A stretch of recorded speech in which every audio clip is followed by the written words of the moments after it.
Though there you're watching the press preview, a first look at what's on the front pages as they arrive. In the next half hour, we'll see what's making the headlines with the writer and broadcaster Amy Nicole-Turner and the former government advisor Mercy Muroki. Welcome both. So let's see what is on some of those front pages. While Labour extending its lead over the Conservatives in a new opinion poll, leads the Observer. With this headline, Sunak suffers a poll blow as cash for votes row erupts. In reaction to that poll, the Tories are demanding Rishi Sunak cut taxes to save the party from oblivion at the election. That's according to the Mail on Sunday. The Sunday Telegraph leads on Jeremy Hunt's warning that Labour will betray pensioners again as he pledges no changes to pension taxes under a Conservative government. The Express also leads on pension taxes with the headline, Labour's £1,000 tax raid on OAPs. And according to the Sunday Times, former Labour MPs, including Diane Abbott, have reportedly been offered peerages if they give up their seats to make way for allies of Starmer. And a reminder that by scanning the QR code that you'll see on screen during the programme, you can check out the front pages of tomorrow's papers while you watch us. And we are joined tonight by Amy Nicole-Turner and Mercy Muroki. Thank you so much for being with us, taking a look at some of the Sunday papers. OK, let's begin with the Observer and that poll that I was just mentioning, new latest opinion poll. Mercy, this isn't going to make good reading for the Conservatives because it looks like everything they've done this week hasn't really worked. Yes, of course, it's not something to be welcomed, and we have known they've been behind in the polls quite significantly so for a while, so it's not exactly going to come as a huge surprise either. I think, there's still several more weeks to go off campaigning. We've got this debate with Keir Starmer, Rishi Sunak going head-to-head with him on Tuesday. So I think what the Prime Minister is going to try to do is actually use that opportunity, use these opportunities, these more visible sort of head-to-heads as an opportunity really to sort of put his platform to people in the country. I'm sure they're hoping they'll make up some ground, and I'm sure the Prime Minister will say the only poll that matters is the general election poll. All is to play for, I think, but, it's not going to be a welcome poll, I think, for the Conservatives. But shall we just talk about the polling for a second, because it's quite astounding when you look at it, 20 points ahead. So when Blair came in 97, he was 12 points ahead, and that was lauded as a massive victory. So this is just unprecedented. They're only a few points ahead of the Lib Dems at this point. And what does the man who can't organise his own umbrella do today? Well, he nails another little thing in the coffin of the Conservative Party by offering cash to marginal Tory seats. Now, this had nothing to do with regenerating the North, because they've been trying that for 14 years, haven't quite managed to level up, with things like HS2 being just scrapped, the money completely wasted.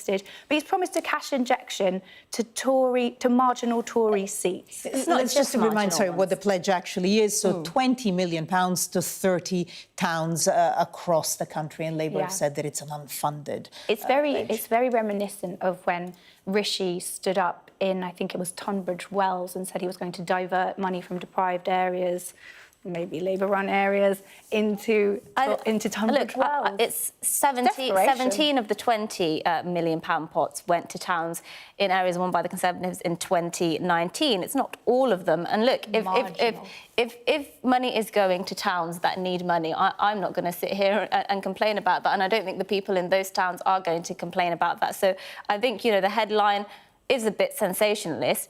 These are votes, constituencies that, yes, were won by Tories in 2019. A lot of those constituencies were poorer than the average constituencies the Tories were used to winning, and that's why it was such a shock, the 2019. So actually, these are towns that do need this money. But they have left a lot out, and I think it's just about legal bribery by anyone's estimations. Let's just take a look at another headline, the Mail on Sunday here. Tories SOS to Rishi, so let's pull up the Mail on Sunday. Tories SOS to Rishi, give us tax cuts now. So, I mean, this again coming after this pretty dramatic poll that shows the 20-point lead. What do you make of this strategy, Mercy, and the story? Yeah, so this is a group, the Popular Conservatism. It's a right-wing movement, the right of the party, and it was launched by ex-Prime Minister Liz Truss. So they're known as the Popcons. And they're basically saying, we are obviously massively behind in the polls. So what you need to do now is to give or promise voters a tax cut. Now, clearly, given the state of the public finances, huge tax cuts are probably not going to come down the road. Even Labour are not promising huge tax cuts. Lots of people are going to be brought in to paying higher rates of tax because of stealth taxes. So I don't think this is a realistic policy. And actually, you know, for me, I think we do need to see something perhaps more sensible than what Liz Truss was trying to do. So if Rishi Sunak can come on the platform and say, look, be honest with voters, we can't give you tax cuts, but here's what we can promise reasonably in the foreseeable future. I think voters will appreciate that honesty. But at the moment, I think, you know, even the Labour Party are not actually acknowledging that, you know, workers are going to be brought into paying higher levels of tax because of that fiscal drag. I just think polling consistently suggests that people aren't as interested in these very small tax cuts. They're more interested in the cost of living. What's the point in a tiny tax cut when everything is so expensive? And it's the only time I've actually ever agreed with Lee Anderson, because he recently said Rishi could put go down the chimney of every house in the UK and put £1 million down there, and they're still not going to vote for him. People are sick of not being able to afford anything. And that tiny little bit of national insurance that equated to, what, about £900 a year, it just doesn't make sense when we are living with the policy legacy of Brexit, which was essentially sanctions on our own trade, and the impact of austerity, which has just made our public services completely eroded, and the cost of living. The economy is doing better than expected. The economy is doing better than expected, and we're not the only country at all, by any means, that is experiencing a cost of living crisis. So I think to simply just, you know, blame it on Brexit is hard. Not just Brexit, not just Brexit. Let's take a look at the Sunday Telegraph. Interesting story about a Labour promise. So this is Keir Starmer's plans to charge private schools 20% VAT straight away, should he win the keys to number 10. And here we're hearing another private school falls victim to the VAT raid. And it's a school, a prep school in Norfolk. Amy. Well, I just think it's interesting use of the word victim. The victim. These children will have to go to state schools. Two things. The first is that, well... Can I just say, it's a private school where almost a third of pupils have special needs. Yes, of course, but many students in the state sector who can't afford... 93% of children go to state school, and lots of them will have special needs. And in the piece, it says... parents have an old banger, they don't go on holiday. For some of them, the grandparents pitch in. That shouldn't be the case. It shouldn't be the case that people have to live like that to expect a decent education. And actually, if you look at the way school fees have risen over the past 10 years, they've gone up way more than 20%, always above inflation. And guess what? Students haven't been leaving in their droves. It's true schools have been closing, but that's more to do with the birth rate falling and there not being enough students to make the class sizes. So I think it's a bit of a myth, and lots of it's often cited that 25% of children will leave these schools, but the parents haven't been consulted in any of these surveys, and it's been debunked by the IFS. And I expect that when this policy does come into action, very few of these children will move schools. It is terrible for them to move schools, though. But think about people living in temporary accommodation. They're moved around the country. Their children are moving all the time. It shouldn't be the case that these 7% of children... I think it's incredibly unfair, and I think, you know, it's incredibly unfair for parents to be penalised in this way, especially parents who are happy to pay out of their own pocket, in this case in particular, for parents of special needs children. If a parent has worked hard, is willing to make sacrifices, and is willing to pay, you know, £10,000 in this school, it's £7,800 for the younger pupils. If they're willing to do that from their own pocket and is saving the state money as a result, I don't see why they should then be penalised by basically being priced out. It is the case that many private schools do offer a high quality of education. So the only people who suffer if this policy comes into place, if Labour win the general election, are the kids who will be forced to go into lower quality schools in their local area. That's my whole point. It shouldn't be a suffering to have to go to the schools that 93% of the population attend.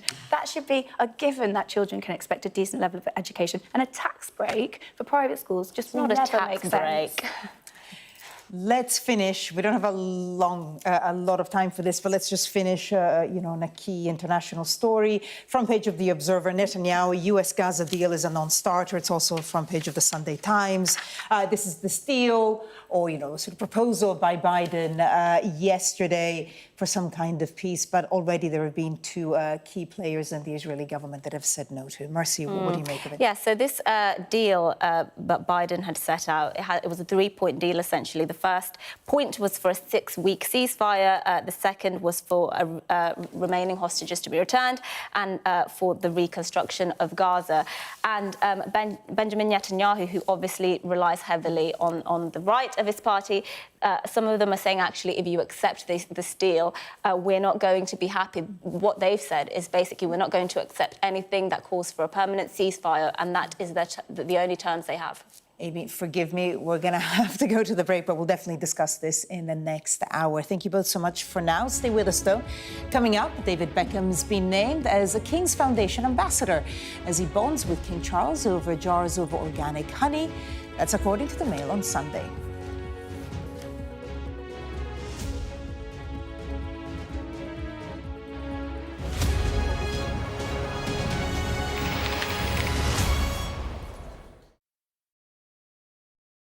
I wish I was surprised, but unfortunately I'm not. But whilst that sounds very scary, 21,000 people will be diagnosed with melanoma, I think it's important to say two things. First of all, if it's caught early, around 9 out of 10 people will survive 10 years after a melanoma diagnosis. Catching it early is key. But also, 17,000 of those 21,000 could be prevented. And whilst early treatment is brilliant and we've got more and new and interesting and innovative treatments for even late-stage melanoma, if you could avoid getting it in the first place, that would be better for everybody. But it is vital that we stay out of the sun in the hottest hours between about 11 and 3, that you wear a good high-factor SPF of at least 30, and you need to check the star rating on the back, and that star rating needs to be 4 or 5. And that means you're protected against UVA and UVB. Pop on a hat. These are the things that make a difference. People who we don't necessarily put sun cream on their heads, they should do, but everybody needs to wear a hat. So sun protection is key, and avoiding sunbeds. People often worry, and they worry, for example, about, if I put on sun cream, I'm not going to get enough vitamin D. And research from Australia shows very clearly that we don't put on enough sun cream and we don't reapply it often enough. People are definitely getting their vitamin D. You need to be using about 2 fingers worth on just your face and neck, 2 fingers worth on your arms, 2 fingers worth on your upper legs, 2 fingers worth on your lower legs. And actually that's about a shot glass of cream to cover your whole body every couple of hours. And if you're in the water, as soon as you get out of the water as well. There are 3 kinds of skin cancer, and melanoma is the kind that comes from moles. And we use the ABCDE rule. So A stands for asymmetry. Generally, moles are broadly symmetrical. You could fold the 2 halves together. And if it looks like one bit is growing off in a different direction, it's not symmetrical anymore. That's something to see your doctor about. The borders should be nice and smooth. That's the B. If one becomes a little bit raggedy, go to the doctor. C is for colour, that you need to have less than 2 colours. And if you do have 2 colours, that again, that they're symmetrical. D, if it's under about 6 millimetres, then we tend not to worry. And E, and here's the most important one, evolving. If your mole is changing, get it checked. And with regards to the other kind of skin cancers, if you have a sore or a scaly patch or a lesion that is different and isn't getting better, go and get that checked out.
Welcome back. You're watching the press preview. With me now, the writer and broadcaster Amy Nicole-Turner and the former government advisor Mercy Muroki. OK, let's take a look now at the story in the Sunday Telegraph. Let's pull up the front page there. And this is Yvette Cooper saying, basically train for jobless will end reliance on migrants. And this is all about training unemployed Britons to do jobs normally taken by overseas workers, to cut those keywords in this election, net migration. Mercy.